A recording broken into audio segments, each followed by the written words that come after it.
اس کی simple reason ہے کیونکہ وہاں پہ طالبان جو ہے وہ تقریباً افغانستان کا کنٹرول حاصل کر چکے ہیں، اور لگ ایسے رہا ہے کہ چند دنوں کی مہمان ہے یہ افغان حکومت، اس کے بعد افغان حکومت نہیں ہوگی اور طالبان حکومت ہوگی یا کچھ اور شیئرنگ ہوگی، اور یہ عملہ تو واپس آنے والا نہیں لگ رہا مجھے، کوئی اور عملہ ہی شاید آئے۔ لیکن میرے پاکستانیوں، یہ منظم پروپیگنڈا جو کہ ہو رہا تھا یہ انفلوئنسڈ بائی انڈیا تھا، انڈیا کا یہ سارا کیا دھرا تھا، یہ تمام جو مختلف جگہوں پہ ناکام ہوئے ہیں، اب یہاں پہ یہ کھیل رچا رہے تھے، لیکن انشاءاللہ العزیز 2-3 دن میں یہ مسئلہ اور بھی کرسٹل کلیئر ہو جائے گا، اور یہ اپنے پروپیگنڈے میں اور اپنی بدنیتی میں یہ تمام جو ہمارے دشمن ہیں جیسے را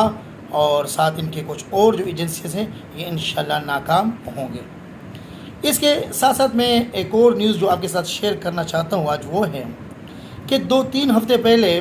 کہ جب فیٹف نے باوجود اس کے کہ جو 27 پوائنٹس ہمیں دیے تھے کہ یہ آپ پورے کریں تو آپ گرے لسٹ سے نکل جائیں گے یا میکسیمم اس پر عمل ہو تو گرے لسٹ سے تو نکلنا ہی ہوگا فیٹف کے گرے لسٹ سے، لیکن اب ہوا کیا کہ پاکستان نے تقریباً 27 میں 26 پوائنٹ تو کمپلیٹلی جو تھے وہ میٹ کیے تھے، اور 27 میں بھی کچھ آدھا شاید رہتا ہو، ورنہ اس پر بھی تقریباً ہم پورے اتر چکے تھے، لیکن باوجود اس کو ہمیں تمام تر تعریفوں کے بعد بھی ہمیں فیٹف کے گرے لسٹ میں برقرار رکھا گیا۔ وہ جو تلوار تھی فیٹف کی اس کو ہم پر لٹکتے رہنے دیا گیا۔ تو اس کے جواب میں پھر اس وقت ہمارے جو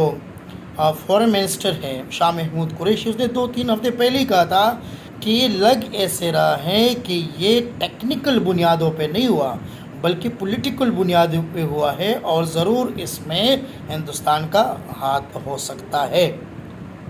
اب میرے پاکستانیوں، جو جھوٹ تھا ویسے بھی جھوٹ کے جو ہیں پاؤں نہیں ہوتے، اور جھوٹ کا جو دھاگا ہے وہ بڑا کمزور ہوتا ہے۔ وہ رات کو جو جے شنکر نے ٹویٹ کیا ہے اور پھر اس کو آج NI نے وہ پبلش بھی کیا ہے، چھاپا بھی ہے، اس میں اس نے باقاعدہ اعتراف کر لیا ہے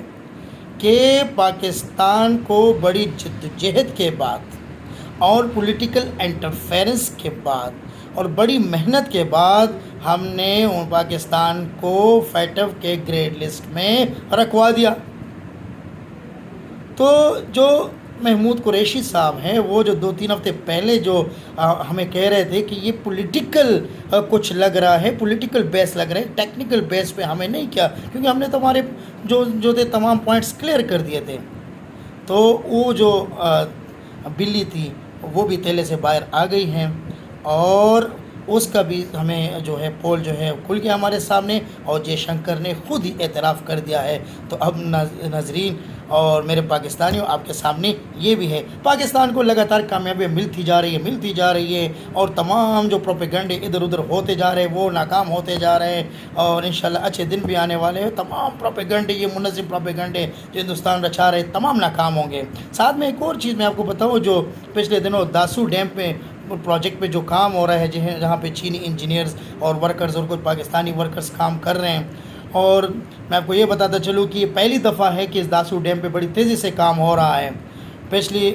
دور حکومت شاید اس پہ سنجیدہ نہیں تھی، لیکن اب باقاعدہ کام ہو رہا ہے۔ یہ بھی میں آپ کو بتاؤں کہ یہ داسو ڈیم پروجیکٹ جو ہے it is not the part of CPEC, یہ سی پیک کا باقاعدہ حصہ بالکل نہیں ہے، it's a project launch by وابڈا، یہ وابڈا کا اعلان کیا ہوا پروجیکٹ ہے، جس میں 4,500 کے میگا واٹ کے قریب بجلی جو ہے سستی بجلی بنے گی، جس سے عوام کو بڑا فائدہ ہوگا۔ تو یہ وابڈا کا پروجیکٹ ہے، اور یہاں پر بھی کھیلا گیا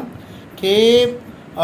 چائنیز انجینئر اور ورکرز کے بس میں بارود رکھا گیا تھا جو بلاسٹ ہوا، جس میں کچھ لوگ ہلاک اور کچھ زخمی ہوئے، جس پر چائنیز ریئیکشن کافی تیز تھا، اور کمپنی نے تقریباً کام ہی چھوڑ دیا تھا، اور اس پر سیلیبریٹ کرنا شروع کیا تھا۔ ہمارے دشمنوں نے سیلیبریٹ کرے تھے باقاعدہ، اور انہوں نے یہ باقاعدہ میڈیا پہ کہا کہ ہم نے چائنیز انجینئر کے ساتھ جو کام ان کا چل رہا ہے ان کو رکوا دیا ہے، پاکستان پہ داسو ڈیم پروجیکٹ کا کام بند اور سیلیبریشن ان کی سٹارٹ۔ لیکن 30 گھنٹے کے اندر اندر یہ ایک نوٹیفیکیشن پہلے آیا تھا جو چینی کمپنی ہے ان کی طرف سے کہ کام بند، لیکن 30 گھنٹے کے اندر ایک اور نوٹیفیکیشن آ جاتی ہے کہ نہیں، باقاعدہ کام شروع ہے، اس پہ شروع ہوگا اور پاکستانی ورکرز بھی باقاعدہ کام کریں گے، چائنیز بھی کریں گے، اور انشاءاللہ جو ہے یہ میں آپ کو کہہ رہا ہوں جو میری معلومات ہے کہ اس کے مطابق 2025-26 تک یہ داسود ڈیم پروجیکٹ مکمل ہو جائے گا عن قریب۔ میرے پاکستانیوں سدا خوش رہیں، آباد رہیں، اور میرے ویڈیوز کو لائک کرتے رہیں، میرے چینل کو سبسکرائب کرتے رہیں۔ آپ کا بہت بہت شکریہ۔ السلام علیکم۔